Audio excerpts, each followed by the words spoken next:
Well, I'll ask you about that here in a second. Oh, here we go. You're listening to the One Man Show Network. Welcome to the MMA Fight Picks Podcast with your host, Aaron Weinbaum.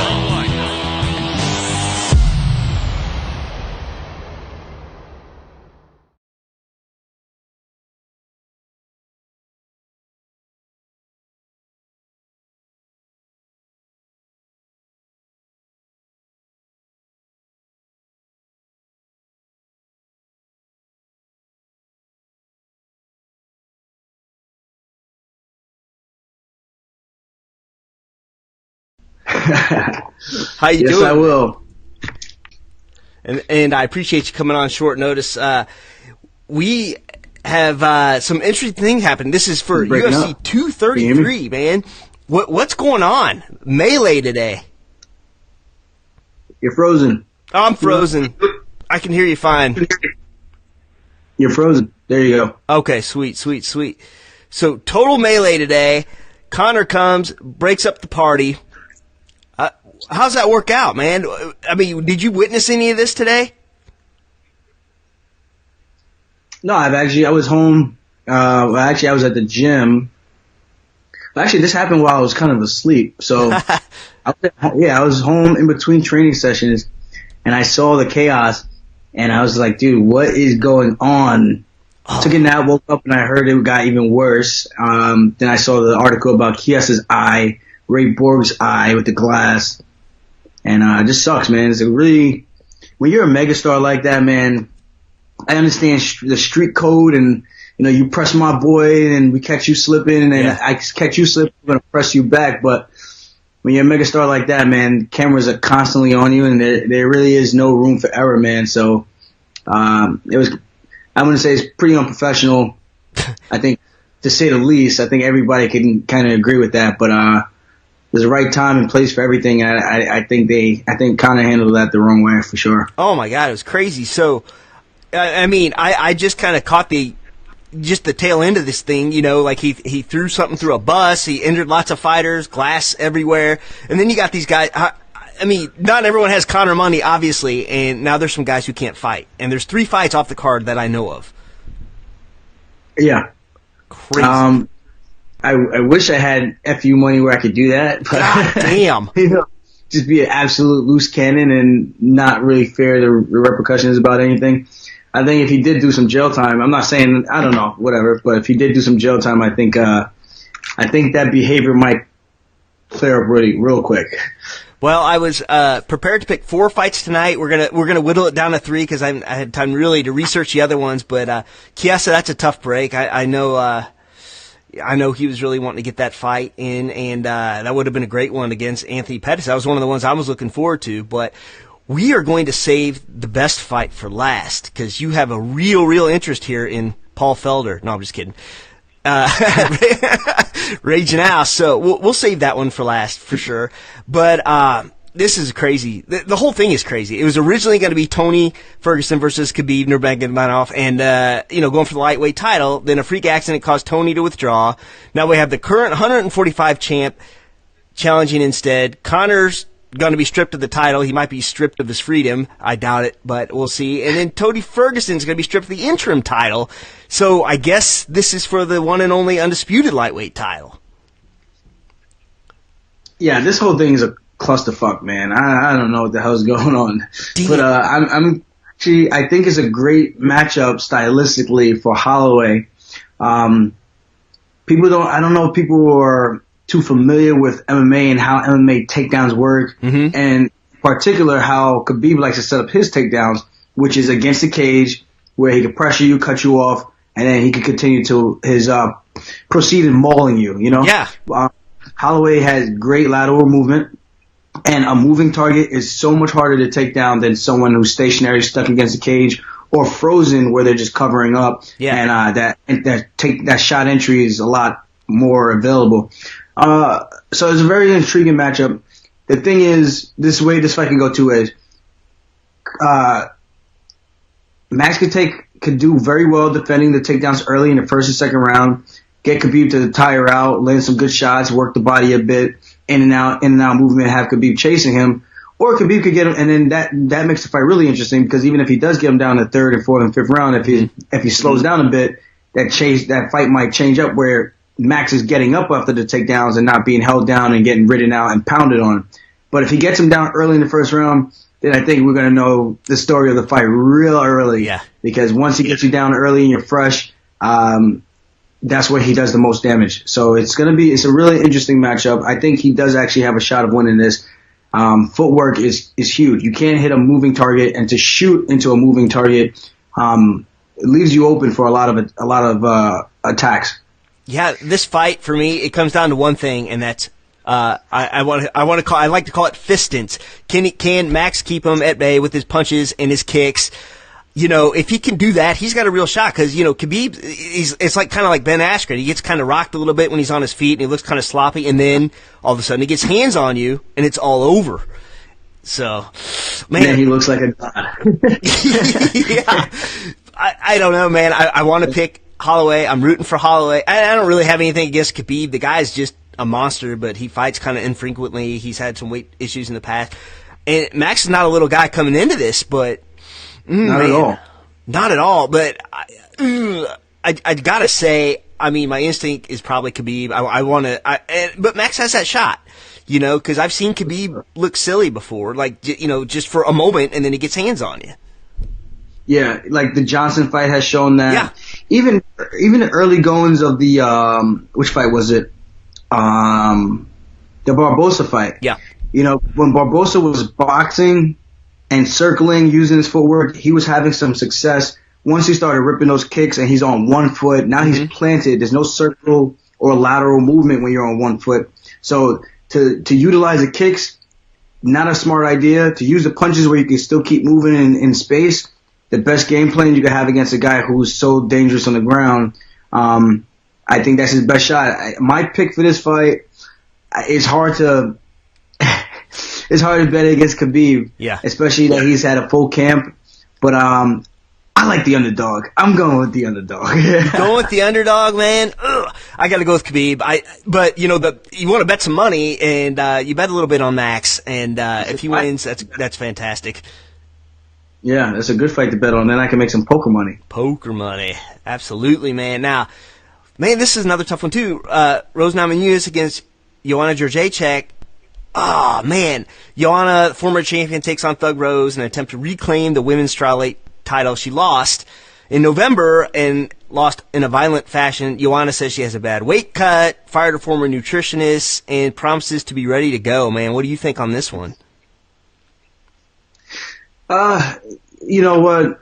I don't know if I buy all of that, the bad weight cut and everything. I don't know if that plays a big factor. Maybe it could affect you mentally, because if you're thinking about it in the back of your mind, it might be messing with you and it might affect some of the things you might go out there and typically do. But at the end of the day, once you get in there and you lock that cage door, it's whoever's better on that given night. And obviously it was Rose. Mm-hmm. I'm not sure what's going to be really different in this matchup. I think Rose seemed to be the bigger fighter. And she seemed to be able to, same thing, good footwork. She has a threat of the takedown game. And she landed early. Once she landed, it just seemed like Joanna couldn't handle the power coming from Rose. But I don't know. Joanna is such a great striker, and she punches in volume. She lands some heavy strikes, but she's never really put anyone down as like the way when Rose touched her. Yeah. That, I feel like that power made a big difference. And just to go back into history, no UFC champ, from what I remember, has ever won an immediate rematch coming off of a title loss. Oh, wow. So, based on that fact of history, I'm going with the Thug Rose. It's kind of hard to pick. Like, the only time I've ever seen someone get beaten that badly and then somebody come back and win after is Cain Velasquez, Junior Dos Santos. You know, Junior knocks Cain out, and then Cain just absolutely makes him pay for, well, let's say 10 rounds, because they had 2 rematches, I guess, after the fact. But I'm with you, man. I don't understand.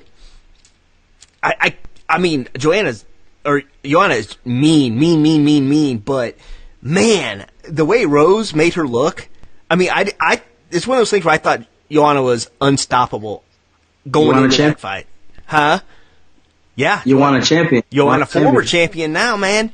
So, Oh man, it's tough for me. This is tough. I think, you know what? I am going to go with Joanna. I just think she's going to come back. Otherwise she's full of shit, but she's going to come back. I think she's going to I think she may have more skill than Rose, but Rose is just mean, man. Mean. But I don't know, she looked pretty mean hitting those tennis balls too. Yeah.